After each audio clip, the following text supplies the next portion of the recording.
ही होगी। पूछा, बेटी मुझे इस्माइल से मिलना है। बहू ने जवाब दिया बुजुर्गवार से कि इस्माइल तो घर पे है नहीं, वो तो जंगल की तरफ गए हुए, घर में खाने पीने को कुछ नहीं था, इसलिए शिकार करने के लिए गए। कोई जानवर जो हलाल होगा उसका शिकार करके लाएंगे तब खाना बनेगा, वो घर पे नहीं है। इब्राहिम अलैहिस्सलाम ने बात ही बातों में पूछ लिया, बेटी घर का गुजर बसर तुम्हारा कैसा चलता है, क्या हाल है तुम्हारे घर का? कहने लगी बहुत बुरा, इंतहाई गरीबी में मेरी जिंदगी गुजर रही है। सुबह अगर खाने को मिल जाता है तो शाम को भूखी सोती हूं, और शाम को अगर खाने को मिल जाए तो दूसरे दिन सुबह भूखा उठना पड़ता है, और फिर खाने को कुछ नहीं। बहुत तंगी है, बहुत परेशानियों में हमारी जिंदगी गुजर रही है। इब्राहिम अलैहिस्सलातु वस्सलाम ने कहा, ठीक है बेटी, अब मैं तो जा रहा हूं, आया तो था तुम्हारे शौहर से मिलने, लेकिन तुम्हारे शौहर तो मिले नहीं, अब मैं जा रहा हूं। जब तुम्हारे शौहर घर पे आ जाएं, ये नहीं कह रहे हैं कि मैं यानी मेरा तुम्हारा शौहर या मेरा बेटा घर पे आ जाए, ये नहीं कह रहे हैं, बल्कि क्या कह रहे हैं, जब तुम्हारा शौहर घर पे आ जाए तो उससे कहना कि एक बूढ़ा आदमी आया था, एक बुजुर्ग आदमी आया था, वो तुम्हें सलाम कहकर गया है, और उसने ये भी मशवरा दिया है तुम्हारे घर की चौखट ठीक नहीं है, अपने घर की चौखट बदल दो। औरत कहती है कि पागल हो गया ये बुढ़ा, सटिया गया, घर की चौखट तो ठीक है, गर्मियों में हवा आती है, सर्दियों में धूप आती है, मैं अपनी चौखट घर की क्यों बदलूं? और ये बुढ़ा होता कौन है मशवरा देने वाला? दिल में सोचती है, कहा ठीक है वो आएंगे तो कह देंगे। इब्राहिम अलैहिस्सलाम वहां से चले गए। शाम को जब इस्माइल अलैहिस्सलाम शिकार का गोश्त लेकर आए, बीवी खाना बनाने लगी, और बीवी ने खाना बनाते बनाते फरमाया, मेरे सरताज आज एक बूढ़ा आदमी आया था। अच्छा, कुछ कह रहा था, उसने आपको सलाम कहा। सलाम का नाम सुना इस्माइल समझ गए, हैं? एकदम सही से बैठ गए। अच्छा, बूढ़ा आदमी आया था, मुझे सलाम बोला है कि हाँ वो आपको सलाम बोल कर गए। वालैका वालैहिस्सलाम, वालैकी वालैहिस्सलाम, उन पर भी सलामती हो, तुम पर भी सलामती हो। और कुछ कहा उन्होंने? कहा वो बुढ़ा बड़ा दिमाग का खिसका हुआ लग रहा था, सटियाया हुआ लग रहा था। कहा क्यों? कहा वो कह रहा था कि जब तुम्हारे शौहर घर पे आ जाएं तो उनसे कहना कि तुम्हारे घर की चौखट ठीक नहीं है, उसको बदल दो, चेंज कर दो, घर की चौखट ठीक नहीं है। इस्माइल अलैहिस्सलातु वस्सलाम ने कहा, मेरी बीवी उसने तुमसे कुछ पूछा था?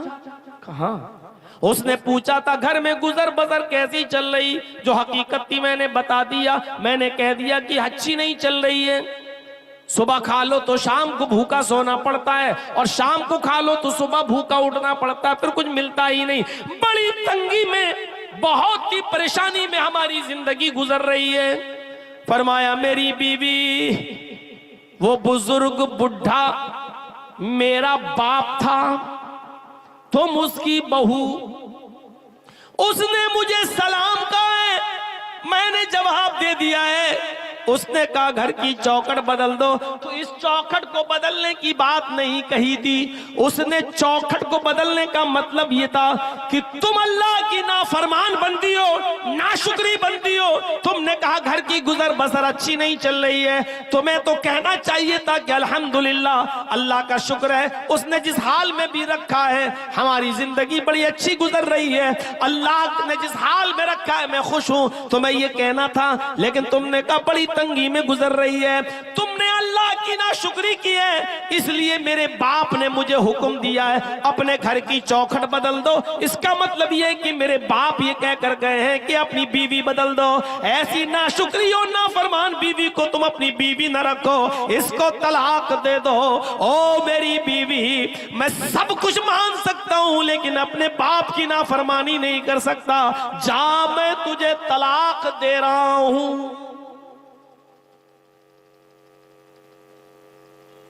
बाप का हुक्म यह था। गुजर रही होगी लड़कों पर, अरे क्या बैठ के लेके बैठ गए मौलाना साहब, सब बाप का ही हक है, औलाद का कोई हक ही नहीं है। इब्राहिम अलैहिस्सलाम ने हुक्म दिया और बेटे ने उसको कर डाला। इस्माइल ने दूसरी शादी की। फिर कुछ अरसे के बाद इब्राहिम अलैहिस्सलाम दोबारा आए। इस्माइल अलैहिस्सलाम दोबारा भी नहीं थे, शिकार खेलने गए हुए थे। फिर दरवाजे को दस्तक दी। दूसरी वाली जो बीवी नई थी, उन्होंने दरवाजा खोला। सलाम अलैकुम। वालेकुम सलाम हुआ। कहा मुझे इस्माइल से मिलना है। नहीं नहीं, वो तो नहीं है, जंगल में गए हैं, शिकार खेलने के लिए गए हैं, घर में खाने के लिए गोश्त का इंतजाम करने के लिए गए। अच्छा अच्छा अच्छा, ठीक है, कोई बात नहीं। ये बताओ घर की गुजर बसर कैसी चल रही है? कहा अल्हम्दुलिल्लाह, अल्लाह का शुक्र है, अल्लाह का शुक्र है। अल्लाह ने जिस हाल में भी रखा है उसका बहुत बहुत शुक्र है। अल्लाह रब्बुल आलमीन भूखा उठाता जरूर है लेकिन भूखा सुलाता नहीं है। अल्लाह का शुक्र है कि वो हमको हर हाल में, मैं उसका शुक्रिया अदा करती हूँ। ठीक, ये जाने लगे तो कहने लगे कि बेटी, जब इस्माइल घर पे आ जाए तो कहना कि एक बूढ़ा आदमी आया था, उसने तुम्हें सलाम कहा है और यह भी कहा है कि घर की चौखट बहुत अच्छी है, इस चौखट की हिफाजत करना, इस चौखट को बचा के रखना, इस चौखट में कुछ करने की जरूरत नहीं, बहुत अच्छी है घर की चौखट तुम्हारी। जब इस्माइल अलैहिस्सलाम आए तो बीवी ने पूरी बात बताई। इस्माइल अलैहिस्सलाम ने अल्लाह का शुक्र अदा किया और कहा, मेरी बीवी जानती हो वो कौन थे? वो मेरे बाप थे। सलाम करने वाला मेरा बाप, वो बूढ़ा आदमी मेरा बाप। और चौखट जानती हो?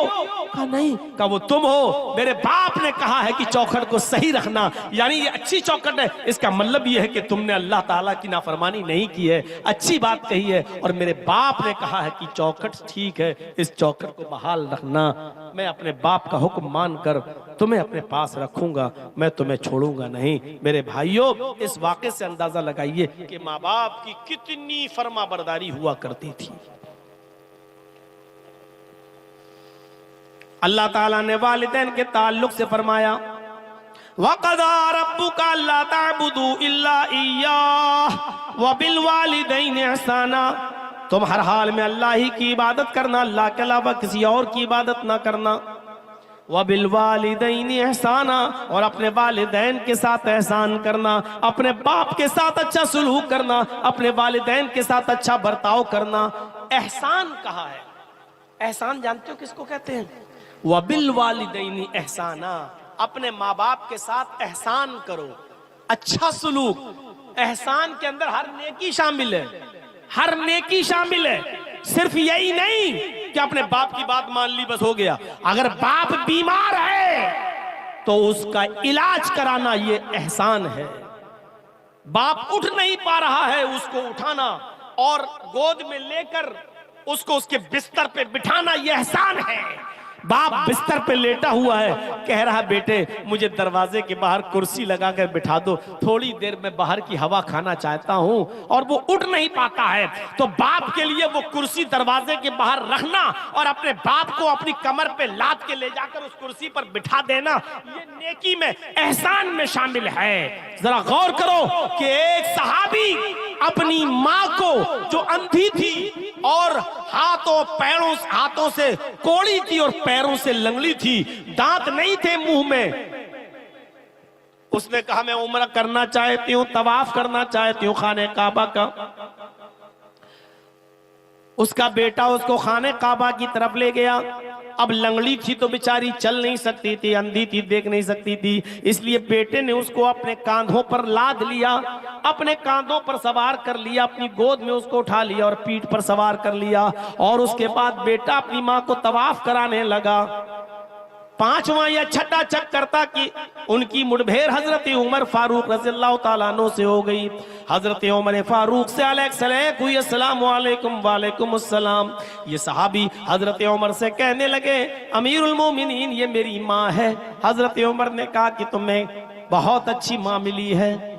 कहा अमीरुल मोमिनीन मैं इसका बेटा हूं, अपनी माँ को खाने काबा का तवाफ करा रहा हूं। मेरी माँ अंधी है, मेरी माँ नाबीना है और मेरी माँ को पैरों से लंगड़ी है, इसलिए चल नहीं पाती। मैंने अपनी पीठ पर लाद कर इसको तवाफ कराना शुरू कर दिया। हजरत उमर ने कहा अल्लाह तुम्हें इसका बेहतर जज़ाए खैर दे, बेहतरीन बदला दे।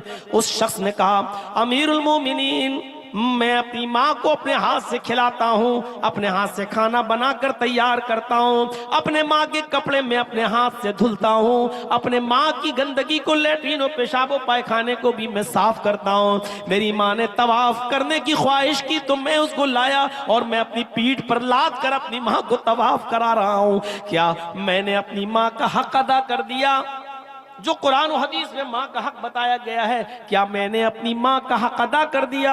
हजरत उमर फारूक ने हंसते हुए फरमाया तुम हक की बात कहते हो कि तुमने अपनी माँ का हक अदा कर दिया।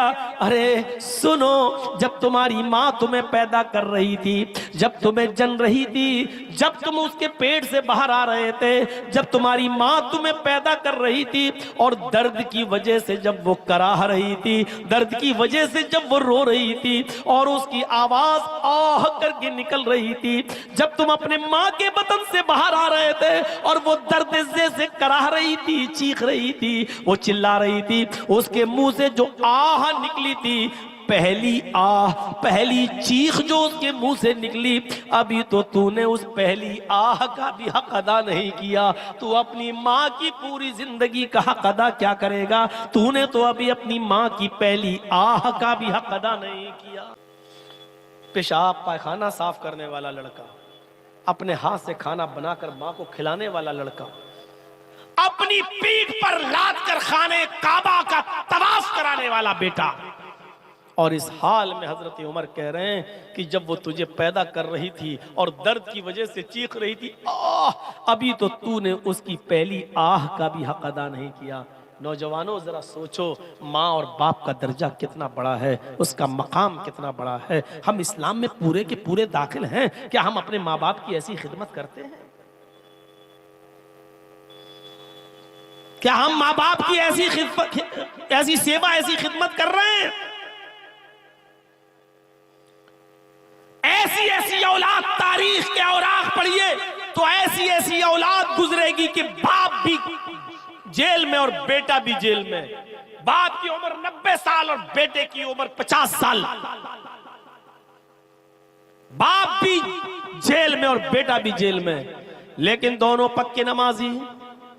बेटे ने देखा कि मेरा बाप जेल के अंदर है और 90 साल की उम्र है और नमाज एक भी वक्त की नहीं छोड़ता है और मैं भी नहीं छोड़ता हूं, और जेल में ठंडा पानी मिलता है, सर्दियों की सख्त रात है, सर्दियों की इस ठंडी रात में ठंडे पानी से वुजू बनाते वक्त मेरे बाप को बार बार एलर्जी हो जाती है, नज़ला होता है, जुकाम होने लगता है, उसको फीवर आ जाता है। तो क्या करना चाहिए?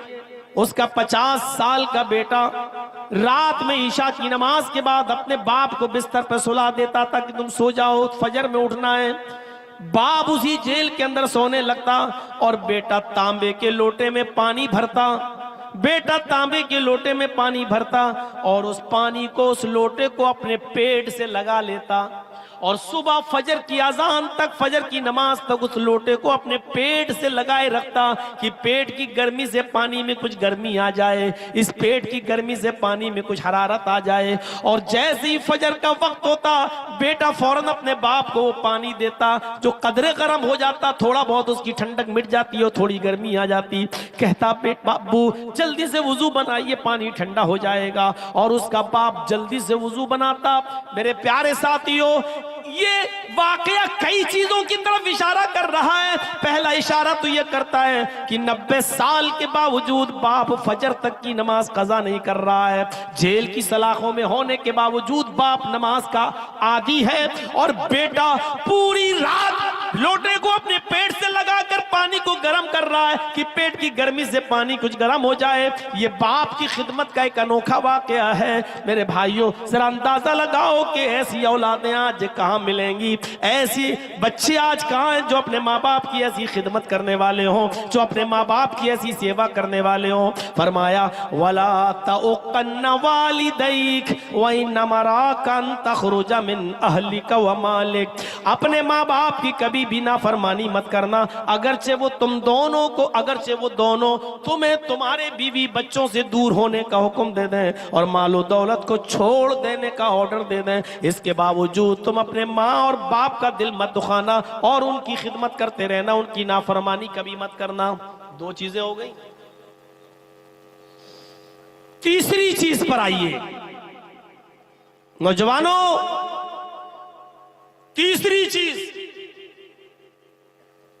पहली चीज शिर्क मत करना, चाहे जला दिए जाओ या कत्ल कर दिए जाओ, पहली चीज। दूसरी चीज अपने माँ बाप की कभी नाफरमानी मत करना। और तीसरी चीज की तरफ इशारा कर रहे हैं अल्लाह के नबी माज, वला तत्रुकन्न सलातन मक्तूबतन मुतअम्मिदन। आए माज, फर्ज नमाज कभी भी किसी भी हाल में मत छोड़ना। फर्ज नमाज, ताकीद देखिए, ताकीद पर ताकीद। ला तत्रुकन्ना सलातन मक्तूबतन मुतअम्मिदन। हरगिज हरगिज कभी भी किसी भी हाल में तुम फर्ज नमाज मत छोड़ना। सलातन मक्तूबतन फर्ज नमाज, मुतअम्मिदन कसदन जानबूझकर, आमदन जानबूझकर कभी भी फर्ज नमाज कसदन मत छोड़ना। हॉस्पिटल जाना है, बाप बीमार है, जल्दी से लेके जा रहे हैं, अजान हो रही है, जल्दी से वुजू बनाइए। मस्जिद में आप जाएंगे, 15 मिनट के बाद जमात होगी, 15 बाप हालत सीरियस है, जल्दी से वुजू बनाइए, फर्ज 4 रकात पढ़िए जोहर की और फौरन एम्बुलेंस में बैठिए और बाप को लेके जाइए। सुन्नत छोड़ दीजिए, जाइए। ये है फर्ज नमाज जो कभी भी किसी भी हाल में तुम्हें नहीं छोड़ना है। बाप बीमार, बेटा बीमार, लेकिन आप मस्जिद में जाएंगे देर लगेगी, फिर 15 मिनट जमात का इंतजार करेंगे देर लगेगी। इस हाल में बेटा सीरियस हो सकता है, आपको जल्दी लेके जाना है, ज्यादा बुरी कंडीशन है, फौरन घर में 4 रकात हल्की सी नमाज पढ़ लीजिए। इन्ना अतैना कल कौसर फसल ले रब्बिका वनहर नशाने का होल अब्तर। दूसरी रकात में कुल हुवल्लाहु अहद अल्लाहु समद लम यलिद। 4 रकात पढ़िए और फौरन अपनी औलाद को, अपने बेटे बाप माँ कोई भी बीमार हो उसको लेके जाइए। ऐसे मौके पर सुन्नत छोड़ दीजिए। ये है फर्ज नमाज को किसी भी हाल में न छोड़ने का मतलब है। ला तत्रुकन्न सलातन मक्तूबतन मुतअम्मिदन कसदन आमदन, जानबूझकर फर्ज नमाज मत छोड़ना। बाप हॉस्पिटल में एडमिट है या बेटा हॉस्पिटल में एडमिट है, अब ऐसी मजबूरी में आपको क्या करना है? 4 जोहर पढ़ लीजिए, उसी के साथ 4 असर पढ़ लीजिए। पता नहीं असर में मुझे कहां जाना पड़े, बेटे का चेकअप कराना पड़े, ये कराना पड़े, तो आप जोहर के साथ असर मिला लीजिए या जोहर को थोड़ा लेट कर दीजिए और असर को थोड़ा पहले कर लीजिए और दोनों नमाजें एक साथ पढ़ लीजिए। मगरिब और इशा भी आप ऐसे ही कर सकते हैं कि मगरिब के साथ इशा पढ़ लीजिए। आप पढ़ना है, लेकिन जो किसी भी कंडीशन में छोड़ी नहीं जा सकती है। फरमाया ला तत्रुकन्न सलातन मक्तूबतन मुतअम्मिदन, फर्ज नमाज को नमाज कभी भी किसी भी हाल में तुम्हें तर्क नहीं करना है, छोड़ना नहीं है, कसदन जानबूझकर। अगर छोड़ दोगे तो क्या होगा? फ़इन्न मन तरका सलातन मक्तूबतन मुतअम्मिदन फ़क़द बरिअत मिन्हु ज़िम्मतुल्लाह। जो शख्स फर्ज नमाज को कसदन आमदन जानबूझकर छोड़ देता है, टाइम है लेकिन नहीं पढ़ रहा है, अजान हो रही है, रुक जाओ, इंडिया पाकिस्तान का मैच आ रहा है, आखिरी ओवर रह गया है, आखिरी ओवर देख ले तब जाएंगे। वो ओवर देखा तब तक मस्जिद में गया, जमात हो चुकी है। इसको कहते हैं आमदन और जानबूझकर छोड़ना। आमदन और कसदन जानबूझकर छोड़ना इसको कहते हैं। आप दुकान पर बैठे हैं, अजान की आवाज हो रही है, अब बेटे को फोन कर रहे, बेटे जल्दी आओ, तुम बैठो दुकान पे, मैं नमाज पढ़ने जाऊंगा।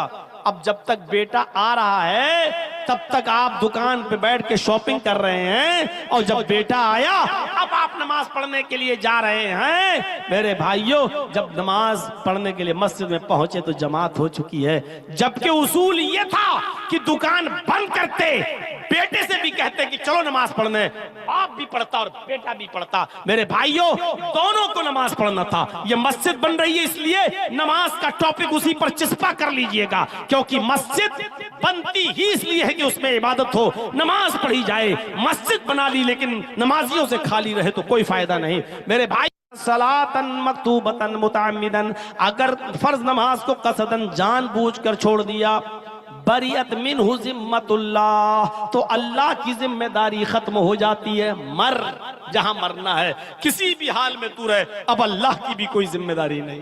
फकत बरियत मिन्हु जिम्मतुल्लाह, अल्लाह की भी जिम्मेदारी खत्म हो जाती है। एक जगह अल्लाह ताला ने कुरान में फरमाया, वमन अअरज़ अन ज़िक्री फ़इन्न लहू मईशतन ज़न्का, मेरे जिक्र से एराज करोगे तो फ़इन्न लहू मईशतन ज़न्का, हम तुम्हारी रोजी को तंग कर देंगे, तुम्हारी रोजी को बंद नहीं कहा, तंग कर देंगे। आज बताइए, ये मसला है हमारे आपके सामने के नहीं। मौलाना साहब, बहुत पैसा कमाता हूं लेकिन रुकता नहीं है, बरकत नहीं होती है। मैं घर पे आता हूं, 1000-2000 रुपए रोज कमाता हूं, लेकिन उससे ज्यादा खर्चे हो जाते हैं, कभी कोई बीमार कभी कोई। मेरे भाइयों, कितने लोग ऐसे हैं हमें मिल चुके हैं जो कहते हैं कि मौलाना एक महीने में हम 50-50 लाख रुपए कमाते हैं लेकिन बरकत नहीं है। गौर करें, वो ऐसा तो नहीं कि वो नमाजें तर्क करते हैं, क्योंकि जिक्र से मुराद यहां नमाज है। और अल्लाह ने कहा, मन आरज़ा अन ज़िक्री, जिसने मेरे जिक्र से एराज किया, फ़इन्न लहू मईशतन ज़न्का, हम उसकी रोजी को तंग कर देंगे, हम उसकी रोजी को टाइट कर देंगे।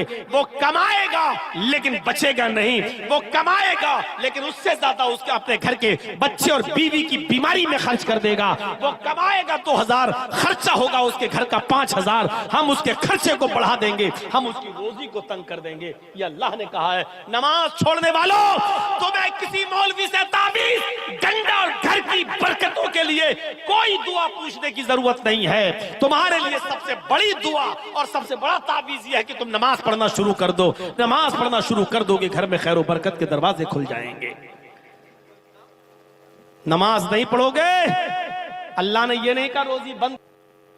फ़इन्न लहू मई, क्या कहा? फ़इन्न लहू मईशतन ज़न्का, जो मेरे जिक्र से एराज करेगा। और सुनो, एराज करना किसको कहते हैं? एक मिसाल ये भी समझा दूं आपको ताकि दिमाग में बैठ जाए। नमाज छोड़ने की बात नहीं कही जा रही है, नमाज छोड़ने वाला मुसलमान है या नहीं ये एक अलग टॉपिक है। अभी मैं अगर उस पर बोल दूं तो बड़ा हंगामा भी हो सकता है, इसलिए मैं फितने को हवा नहीं देना चाहता हूं। मेरे भाइयों, सिर्फ इतना, नमाज छोड़ने वाला या सिर्फ जुमे नमाज पढ़ के पूरे हफ्ते नमाज छोड़ने वाला, उसको मुसलमान कहा जा सकता है या नहीं कहा जा सकता, वो एक अलग मसला है। उसके तरफ हम अभी जाना ही नहीं चाह रहे हैं, हम एक नया फितना खड़ा नहीं करना चाह रहे हैं आपके दरमियान। लेकिन इतना बता दूं आपको, यहां नमाज छोड़ने वाले को नहीं कहा जा रहा है। मन अअरज़ अन ज़िक्री कहा जा रहा जो नमाज से एराज करेगा, यानी पढ़ेगा तो लेकिन टाइम बे टाइम। एराज करना किसको कहते हैं? बच्चा रो रहा है, बच्चा रो रहा है और भूखा है, और माँ टीवी देख के सीरियल देख रही है। अब टीवी तो कहां, बहुत ज्यादा अब तो वो है मोबाइल में ड्रामा देख रही है, सीरियल देख रही है माँ उसकी। बच्चा रो रहा है, माँ जानती है कि बच्चा भूखा है, माँ जानती है कि बच्चा दूध मांग रहा है, रो रहा है, लेकिन माँ कह रही रुक जाओ, अभी इसको दूध पाते पिलाती हूँ, पहले ये ड्रामा देख लूं, आखिरी शॉट रह गया है एपिसोड का, ये देख लूं मैं, और 10 मिनट उसी में लगा देती है। तो क्या कहा जाता है? माँ अपने बच्चे से एराज कर रही है।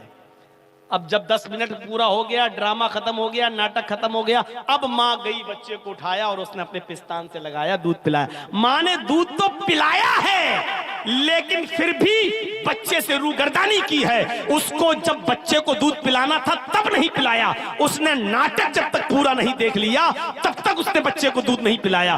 तो क्या कहा जाएगा? मां ने एराज किया बच्चे से, मां ने रूगर्दानी की बच्चे से, मां ने बच्चे से मुंह फेरा, यानी नाटक में इतनी मुनहमिक हो गई कि बच्चे को भूल गई, हालांकि दूध पिलाया।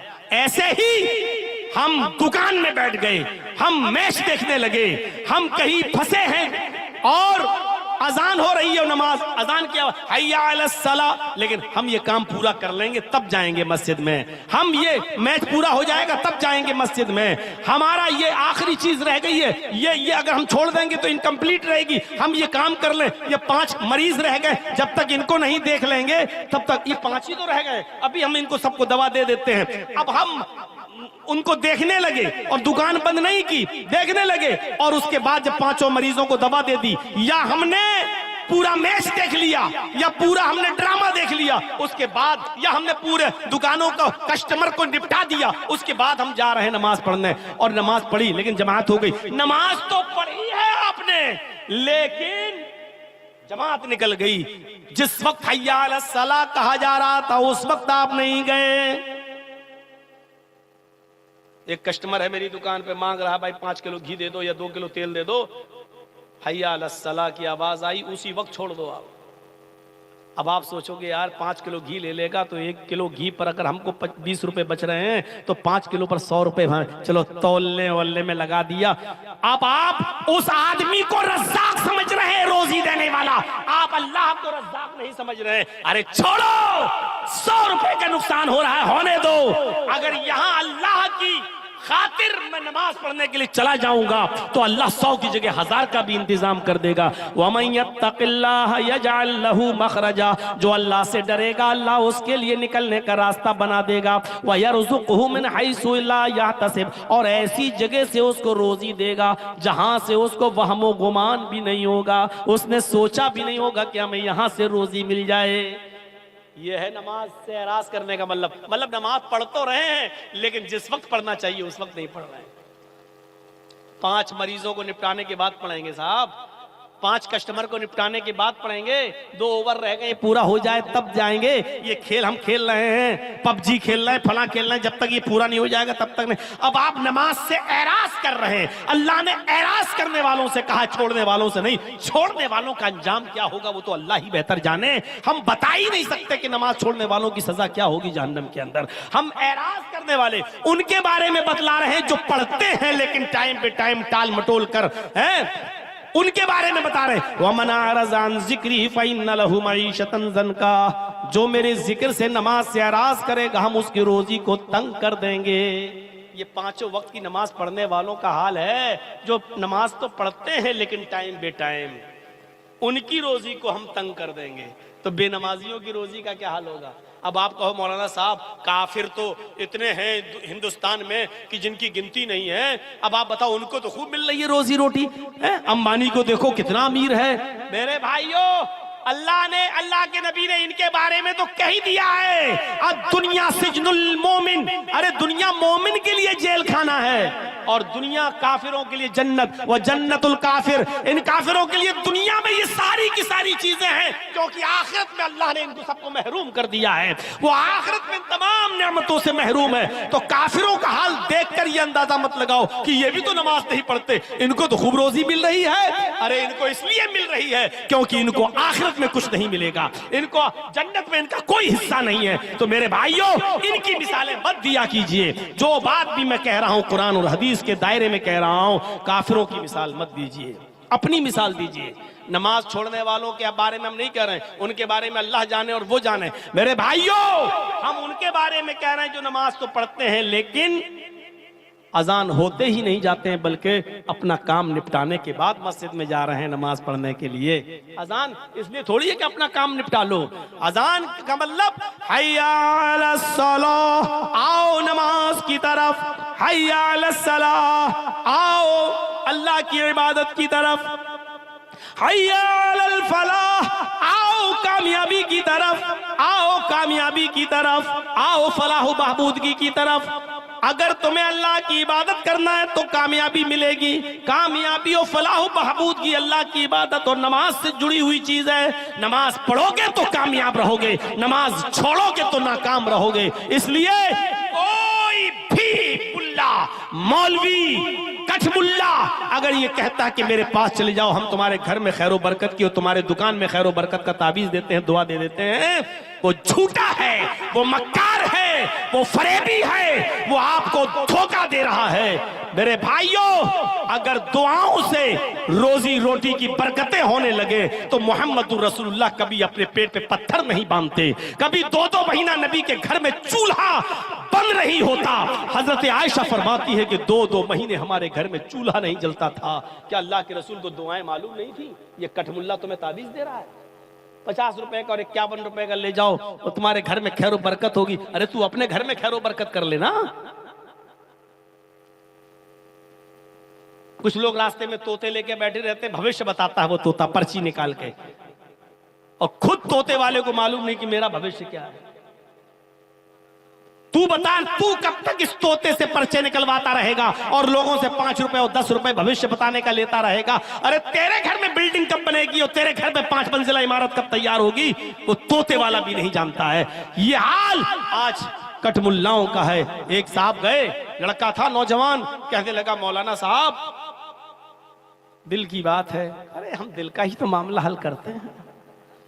का क्या बात? कहाँ एक लड़की से प्यार हो चुका है, लड़की तैयार नहीं होती है, एक तरफा मोहब्बत है, शादी मेरी लड़की भी तैयार है लेकिन लड़की का बाप तैयार नहीं। अरे क्या बात करते हो, ये ताबीज मैं दे रहा हूं, ले लो, गले में डालकर सीधे लड़की के बाप के सामने आ जाना। लड़की का बाप अपनी बेटी को लेके खुद तेरे घर पे आएगा, लेकिन तुम्हें बेटी का नाम लड़की का और लड़की के बाप का नाम बताना पड़ेगा, क्योंकि ताबीज में लिखा जाता है। अब लड़का फंस गया बेचारा। अब बड़ी मुश्किल से बताया कि हाँ उसका नाम है मरियम। ठीक है, उसके बाप का नाम? बाप का नाम मत पूछो तो अच्छा है। नहीं साहब बताओ। तो उसने कहा कि वो आप ही की बेटी है, आप अपना नाम डाल दीजिए। कमीने, सुअर, उठाया जूता तो मेरी बेटी से हैं? भाई जब दीन का काम था, जायज काम था, तो ताबीज क्यों नहीं दिया? और जब अपना नाम सुना कि मेरी बेटी से ये प्यार कर रहा, तो तू जूता और चप्पल उठा रहा है। इसका मतलब जो चीज तू अपने लिए पसंद नहीं कर रहा है, फिर दूसरों की बहन बेटी के लिए कैसे तू ताबीज दे रहा है? कहां की शरीयत है ये? कहां का मामला है? ऐसे पाखंडियों से होशियार रहना। घर की खैरो बरकत चाहते हो तो 5 वक्त की नमाज पढ़ोगे, और नमाज पढ़ोगे तो उसमें अपने आप ये दुआ मांगोगे। जब एक सजदा करके उठोगे ना, सुभान रब्बी अलाला, सुभान रब्बी अलाला, सुभान रब्बी अलाला, अल्लाहु अकबर। अब आप बैठे हो, दूसरा सजदा करोगे, दूसरे सजदे से पहले बैठकर क्या दुआ पढ़नी पड़ती है? 2 मरतबा पढ़िए, रब्बिग़फिरली, रब्बिग़फिरली। बहुत आसान है। और एक और दुआ आती है, वो दुआ भी बहुत से लोग पढ़ते हैं, अल्लाहुम्मग़फिरली वरहमनी वहदनी वआफिनी वरज़ुक़नी। क्या दुआ है? अल्लाहुम्मग़फिरली, अल्लाह मेरी मग़फ़िरत फरमा, वरहमनी मेरे ऊपर रहम फरमा, वहदनी मुझे हिदायत दे, वहदनी मुझे हिदायत दे, वआफिनी और मुझे सेहत व आफियत नवाज, वरज़ुक़नी और मुझे रिज़्क़ हलाल अता फरमा। 5 वक्त की नमाज जब मुसलमान मस्जिद में आकर पढ़ेगा, और 5 वक्त की नमाज में एक रकात में 2 सजदे होते हैं, एक मरतबा उसको हर रकात में ये दुआ मांगना पड़ती है, वरज़ुक़नी मुझे रिज़्क़ अता फरमा। अगर उसने ज़ोहर की 10 रकात पढ़ी तो 10 मरतबा कहा वरज़ुक़नी। अगर उसने असर की 4 सुन्नत 4 फर्ज पढ़ी तो 8 मरतबा कहा वरज़ुक़नी। उसने मगरिब की 5 रकात पढ़ी तो 5 मरतबा कहा उसने वरज़ुक़नी। ईशा की कम से कम उसने 7 रकातें पढ़ी, 4 फर्ज 2 सुन्नत 1 वितर, तो 7 मरतबा उसने कहा वरज़ुक़नी। मेरे भाइयों गौर करो कि एक दिन में कितनी मरतबा वो अल्लाह से कह रहा है कि अल्लाह मुझे रिज़्क़ अता फरमा, अल्लाह मुझे बरकत वाला रिज़्क़ दे, अल्लाह मेरी रोजी रोटी में इजाफा दे, यानी अल्लाह मेरे कारोबार में बरकत अता फरमा। नमाज पढ़ोगे तो मिलेगी। जाएगी ये बरकत। तो ये तीसरी चीज थी, वला ततरुकन्ना सलातन मक्तूबतन मुतअम्मिदन फइन्न मन तरका सलातन मक्तूबतन मुतअम्मिदन फकत बरियत मिनहु जिम्मतुल्लाह। जो शख्स फर्ज नमाज को कसदन जानबूझकर छोड़ देता है, फकत बरियत मिनहु जिम्मतुल्लाह, तो अल्लाह की कोई जिम्मेदारी उसके ऊपर नहीं रहती है। नहीं मर रहा मरे, कटता है कटे। तो ये तीन चीजें मेरी आपके सामने। अब हर मुसलमान गौर करे कि वो शिर्क से कितना बचता है, माँ बाप का कितना बड़ा फरमा बरदार है और नमाजों का कितना बड़ा पाबंद है। क्या इस्लाम के अंदर वो पूरे के पूरे दाखिल है या नहीं है? आइए जरा लगे हाथ चौथी चीज की तरफ भी इशारा कर देता हूं, और चौथी चीज भी बड़ी हसास चीज है, हमारे मुआशरे में नासूर की तरह फैली हुई है। अल्लाह के नबी सल्लल्लाहु अलैहि वसल्लम फरमाते हैं, अय माज चौथी चीज पर गौर करो, वला तशरबन्न खमरन फइन्नहु रासु कुल्ल फाहिशतिन। अय माज कभी भी किसी भी हाल में शराब मत पीना, इसलिए कि वो हर बुराई की जड़ है। हमारा नौजवान तबका गौर करे कि वो कितनी शराब पी रहा कि नहीं पी रहा है। और मेरे भाइयों माफ करना